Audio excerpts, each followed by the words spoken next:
What's up everyone? Welcome to the video.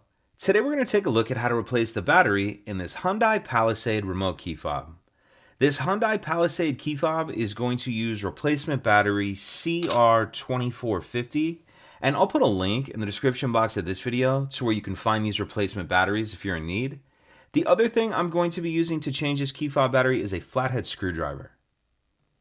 So if we grab our key fob and we look off to the one side, we see there's this notch right here. What I'm going to do is take my screwdriver, put it in that notch, make sure the screwdriver is pushed in as far as you can, then I'm just going to twist the screwdriver like I'm opening a lock with a key, like that. As I do that, you can see it starts to pop that back cover off. Go ahead and pull the back cover off, and then we see our battery right here. For this part, I'm just going to carefully take my screwdriver and help push that battery out of that holder. It just slides out like that. Get our old battery out, then I'm going to grab my new replacement battery, and you want to make sure that you're installing your new battery with the plus side up, positive side up, or just slide into that holder like that.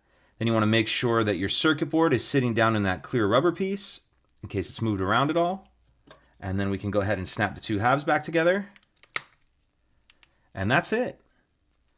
If you have any questions, please let me know. If you could take a second to like and subscribe, it helps us out, and I'd appreciate it. Thank you.